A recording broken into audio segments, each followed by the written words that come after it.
2025 সালের মধ্যে শেখ হাসিনার বিচার শেষ হবে বললেন চিফ প্রসিকিউটর। বছরের প্রথম দিনেই প্রাথমিক ও মাধ্যমিক পর্যায়ে বই বিতরণ শুরু, উচ্ছ্বসিত শিক্ষার্থীরা। ভবিষ্যতে বিনিয়োগকারীরা আসবেন তরুণদের মেধা দেখে বললেন প্রধান উপদেষ্টা।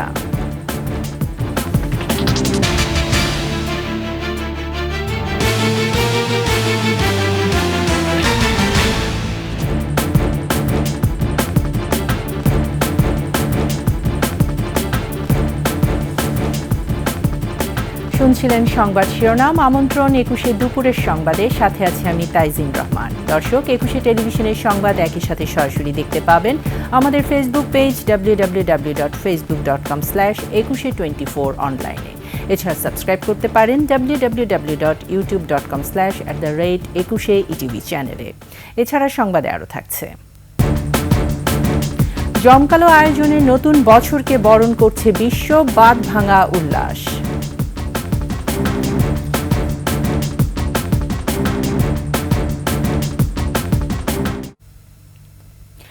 2025 সালের মধ্যে শেখ হাসিনা সহ বড় অপরাধীদের বিচার শেষ করার আশা প্রকাশ করেছেন চিফ প্রসিকিউটর তাজুল ইসলাম।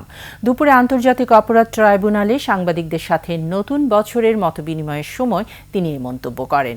এ সময় তিনি বলেন, জুলাই আগস্টের ঘটনায় তদন্ত কাজ চলমান আছে, সেটি শেষ হলেই বিচার শুরু ও শেষ হবে।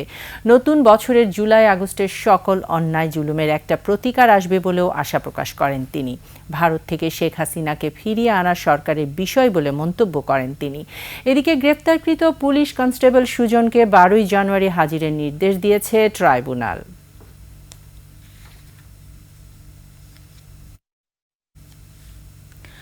বছরের প্রথম দিনেই প্রাথমিক ও মাধ্যমিক পর্যায়ে বই বিতরণ শুরু হয়েছে। রাজধানী সহ সারা দেশে শিক্ষা প্রতিষ্ঠানগুলোতে নতুন বই নিতে ভিড় করছেন শিক্ষার্থীরা। তবে পুরো সেট বই পাচ্ছে না সব শ্রেণীর শিক্ষার্থী। প্রথম থেকে তৃতীয় শ্রেণীতে সবগুলো বই এবং দশম শ্রেণীর শিক্ষার্থীরা বাংলা, ইংরেজি, অঙ্ক বই পেয়েছে। এনসিটিবি জানিয়েছে, আগামী 20 তারিখের মধ্যে সব শিক্ষার্থীকে ধাপে ধাপে বই দেওয়া সম্ভব হবে। আগস্টে রাজনৈতিক পট পরিবর্তনের পর শিক্ষাক্রম পরিবর্তন করে 441টি পাঠ্য বই পরিমার্জন করা হয়েছে। আগের দরপত্র বাতিল করে নতুন দরপত্র দেয়া এবং মন্ত্রণালয় পর্যায়ে আনুষঙ্গিক কাজের অনুমোদন পেতে দেরি হওয়ায় বছরের প্রথম দিন সব বই দেওয়া সম্ভব হচ্ছে না।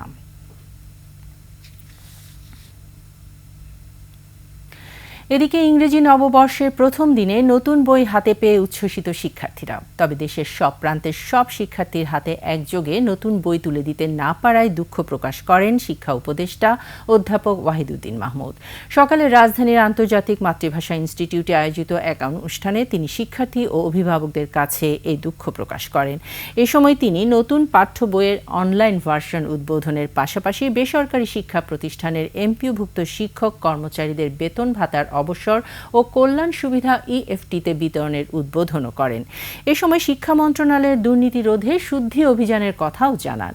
এখন থেকে নতুন পাঠ্যক্রমে যে পরিমার্জন করা হবে তাতে শিক্ষার্থীদের ধারাবাহিকতায় কোনো প্রভাব পড়বে না বলে জানান শিক্ষা উপদেষ্টা।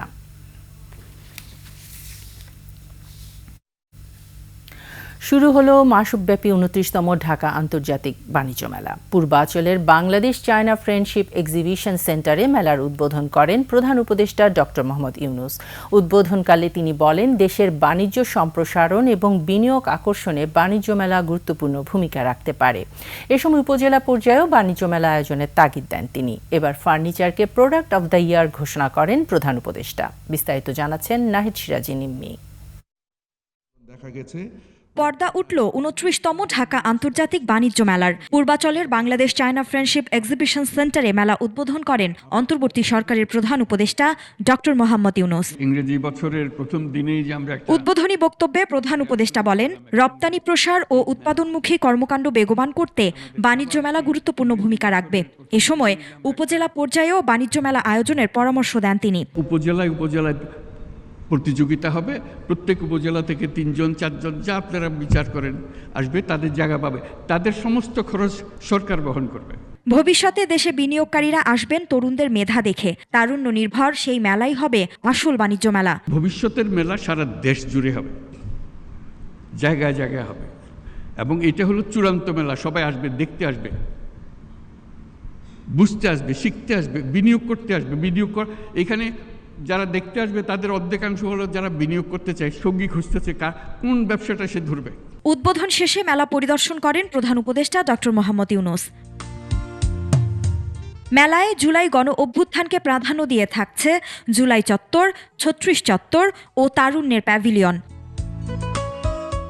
নাহিদ সিরাজি নিম্মি, ২১ টেলিভিশন, ঢাকা। ২০২৫ সালে যাত্রা শুরু বিশ্বে। ঘড়ির কাঁটা ১২টা পার হতেই রঙিন আলোক ছটায় ঝলমলে হয়ে ওঠে বিভিন্ন দেশের রাতের আকাশ। উল্লাসে মাতে কোটি কোটি মানুষ। প্রশান্ত মহাসাগরীয় অঞ্চলের দেশ কিরিবাতি থেকে শুরু, এরপর একে একে বিশ্বের নানা প্রান্তের মানুষ উৎসব আয়োজনে বরণ করে নেয় নতুন বছরকে। বিস্তারিত দুলি মল্লিকের ডেস্ক রিপোর্টে। নিউ ইয়র্কের টাইমস স্কোয়ারে ১০০ বছরের ঐতিহ্যবাহী বর্নিল ক্রিস্টাল বলের দিকে তাকিয়ে আছে ১০ লাখেরও বেশি মানুষ। বর্ষবরণের ক্ষণগণনা শুরু। বল ড্রপের মধ্য দিয়ে নতুন বছরকে স্বাগত জানায় লাখ লাখ মানুষ। লন্ডনে বিগ বেন ঘড়ির ঘণ্টা ধ্বনি জানান দেয় নতুন বছরের আগমন বার্তা। এরপর টেমস নদীর তীরে লন্ডন আইকে ঘিরে শুরু হয় মনোমুগ্ধকর আতশবাজি উৎসব। তবে বৈরী আবহাওয়ার কারণে স্কটল্যান্ড সহ বেশ কিছু স্থানে বাতিল করা হয় কর্মসূচি। ফ্রান্সের প্যারিসের অ্যাভিনিউ দে টেমস এলিসিসে লেজারের আলোয় জ্বলে ওঠে 2025।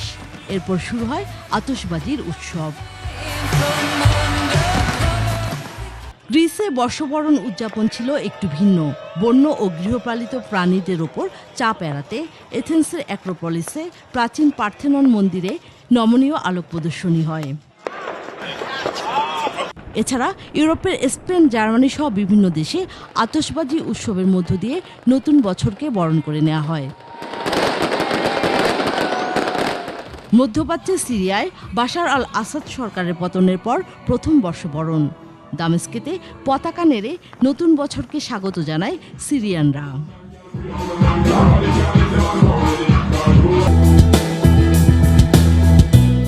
এর আগে এশিয়ার দেশগুলোতে চলে বর্ষবরণের পালা। চীনের বেইজিংয়ে লণ্ঠন উড়িয়ে ও ঐতিহ্যবাহী নাচে গানে নতুন বছরকে বরণ করা হয়। বর্ণিল আলোক ছটায় রঙিন হয়ে ওঠে হংকং, থাইল্যান্ড সহ এশিয়ার বিভিন্ন দেশের আকাশ।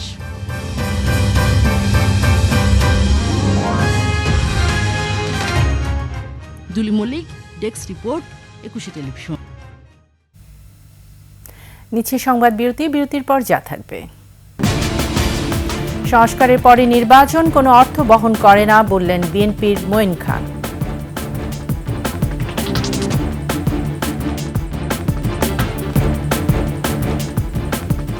আমন্ত্রণ ২১ সংবাদে।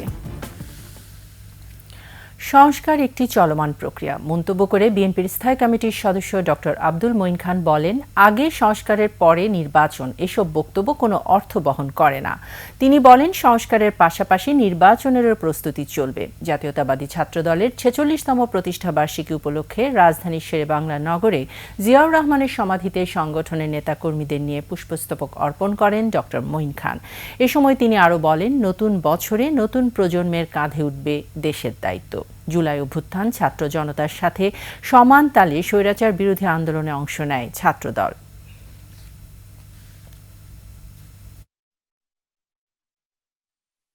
সংস্কার কোনোদিন থেমে থাকে না।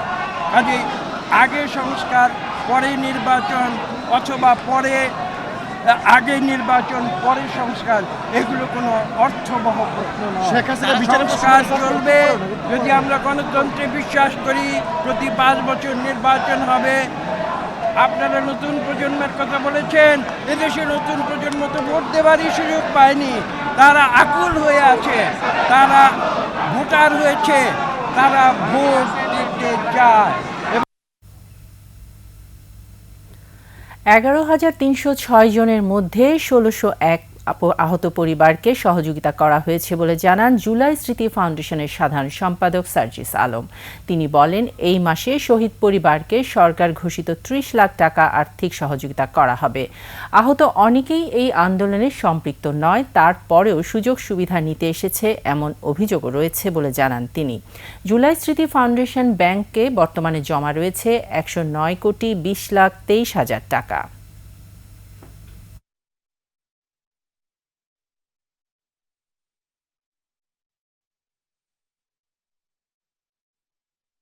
এখন পর্যন্ত আমাদের ফাউন্ডেশনে আর্থিক সহযোগিতা এসেছে ১০৯,২০,০০,০০০।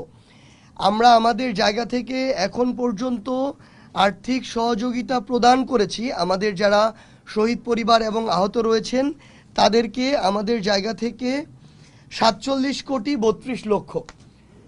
আমাদের ফান্ডে এখন পর্যন্ত রয়েছে প্রায় ৬১ কোটি টাকার মতো। রাজশাহী শহরের যানজট নিরসন ও যাত্রীদের উন্নত সেবা দিতে ২০০৪ সালে নওদাপাড়ায় তৈরি করা হয় নতুন বাস টার্মিনাল, কিন্তু টার্মিনালটি এখন ব্যবহৃত হচ্ছে গ্যারেজ হিসেবে। এদিকে বাসগুলো যেখানে সেখানে যাত্রী ওঠানামা করায় বাড়ছে যানজট, ঘটছে দুর্ঘটনা। রাজশাহী বিভাগীয় প্রতিনিধি বদরুল হাসান লিটনের তথ্য ও হাসান আল মবিনের ছবিতে ডেস্ক রিপোর্ট। রাজশাহীর নওদাপাড়ায় নতুন বাস টার্মিনাল থেকে আন্তজেলা বাসগুলো ছেড়ে যাওয়ার পরিকল্পনা থাকলেও তা হয়নি। বাসগুলোতে যাত্রী ওঠানামা করে শহরের বিভিন্ন জায়গা থেকে। শহরের ব্যস্ততম ভদ্রা মোড়, বিন্দুর মোড়, গ্রেটার মোড়, রেল স্টেশনের সামনের রাস্তা, তালাইমারি মোড়, বহরমপুর মোড় সহ বিভিন্ন জায়গায় অস্থায়ী কাউন্টার থেকে যাত্রী নেয় যানজট বেড়েই চলেছে। অহরহ ঘটছে দুর্ঘটনা। এদের বাসের কোনো সিস্টেম নাই, 4 লেন করে দেয়। অনেক দূরে যেয়ে নামতে হয়, একটু রাস্তার পাশে যেয়ে নামতে হয়।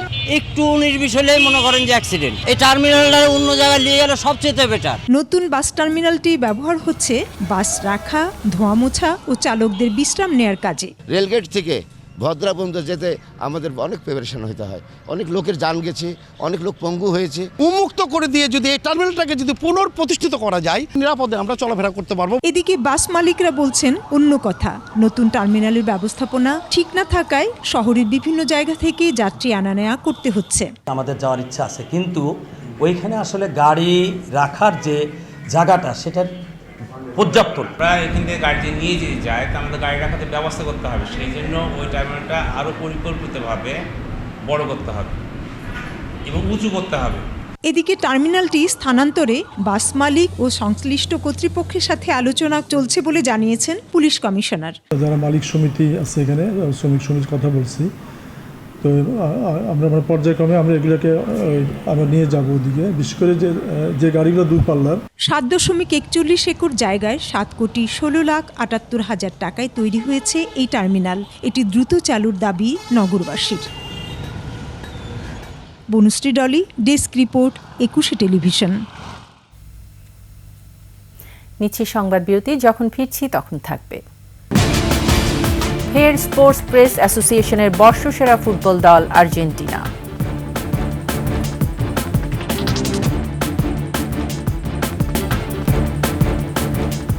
আবার আমন্ত্রণ ২১ সংবাদে।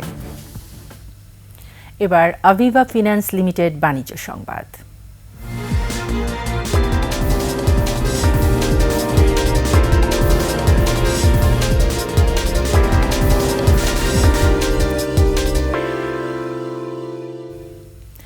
রংপুরে চলছে আলু চাষের মহোৎসব। লক্ষ্যমাত্রার চেয়ে এবার চাষ হচ্ছে বেশি জমিতে। কৃষি বিভাগ বলছে এবার আলুর উৎপাদন ছাড়াবে ২০ লাখ টন। আলু চাষের লাভ বেশি হওয়ায় আগ্রহ বাড়ছে চাষিদের। আলুর আবাদ বেড়েছে পঞ্চগড়েও। প্রতিনিধিদের তথ্য চিত্রে ডেস্ক রিপোর্ট। রংপুরের কুয়াশা ঢাকা সকাল। শীত উপেক্ষা করেই আলু খেতে পরিচর্যায় ব্যস্ত চাষিরা। কেউ আবার নতুন করে শুরু করেছেন আলুর আবাদ। ইরুবোরো ধান কাটার পরপরই আলু চাষ শুরু করেন চাষিরা। বাজারে আলুর দাম বাড়ায় আগ্রহ বেড়েছে কৃষকদের। ভবিষ্যতে কি হবে না হবে সেটা আমরা বলতে পারতেছি না, যে লাভের আশা আমরা করছি, লাভ দেখতে পাবো কিনা। আলু হ্যাঁ 30-25 গেলেও আমার পোষবে। জেলা কৃষি বিভাগের তথ্য মতে এবার 54,000 হেক্টর জমিতে আলু চাষের লক্ষ্যমাত্রা নির্ধারণ করা হয়। তবে লক্ষ্যমাত্রা ছাড়িয়ে 12,000 হেক্টর বেশি জমিতে হয়েছে আলুর আবাদ। কৃষিবিদরা বলছেন, আবহাওয়া অনুকূল থাকলে গতবারের চেয়ে এবার 5 লাখ মেট্রিক টন আলু বেশি উৎপাদন হবে। স্থানীয় চাহিদা মিটিয়ে বিভিন্ন জেলায় রপ্তানি হবে 18 লাখ মেট্রিক টন আলু। এবার আমাদের লক্ষ্যমাত্রা ছাড়িয়ে অনেক অর্জন হয়েছে। 66,280 হেক্টর জমিতে আলু রোপণ করেছে কৃষক ভাইরা। পঞ্চগড়েও চলতি মৌসুমে লক্ষ্যমাত্রার দ্বিগুণ জমিতে আলু চাষ হয়েছে। আলুর মান ভালো করতে প্রয়োজনীয় পরামর্শ দিচ্ছে কৃষি বিভাগ। আলুর ফলন ভালো হবে এ পর্যন্ত আমাদের যে ওয়েদার রিপোর্ট তাতে আশা করা যাচ্ছে। তবে বীজ, সার ও কীটনাশকের দাম বাড়ায় বেড়েছে উৎপাদন খরচ। তাই লাভ নিয়ে শঙ্কায় চাষিরা। হাজার হাজার একর জমি পঞ্চগড়ে আলুর আবাদ হয়েছে। গত বছরের তুলনায় এবছর বীজ আলুর দাম অনেক বেশি থাকায় আমাদের বেশি দামে বীজ আলু কিনতে হচ্ছে। সেই তুলনায় এবার আবাদ অনেক বেশি হয়েছে। কামলার দাম, মজুরি খরচ, সার, একটা সারের বস্তা কিনতে হয় 200-300 টাকা বাড়তি দিয়ে। চলতি মৌসুমে জেলায় 14,145 হেক্টর জমিতে আলু চাষ হয়েছে। খুরশিদ আল মুকুল, ডেস্ক রিপোর্ট, 21 টেলিভিশন। শেষ করছি 21 সংবাদ। যাবার আগে সংবাদ শিরোনামগুলো জানিয়ে দিচ্ছি আরও একবার। 2025 সালের মধ্যে শেখ হাসিনার বিচার শেষ হবে বললেন চিফ প্রসিকিউটর। বছরের প্রথম দিনেই প্রাথমিক ও মাধ্যমিক পর্যায়ে বই বিতরণ শুরু, উচ্ছ্বসিত শিক্ষার্থীরা। ভবিষ্যতে বিনিয়োগকারীরা আসবেন তরুণদের মেধা দেখে বললেন প্রধান উপদেষ্টা।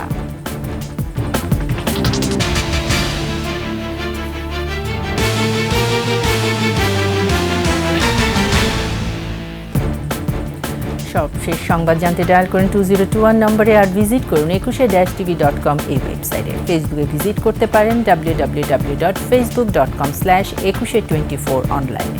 এছাড়া সাবস্ক্রাইব করতে পারেন www.youtube.com/@21etv চ্যানেলে। এতক্ষণ সঙ্গে থাকার জন্য ধন্যবাদ। পরবর্তী সংবাদ বিকেল 5টায় দেখার আমন্ত্রণ রইল। 21-এর সাথেই থাকুন।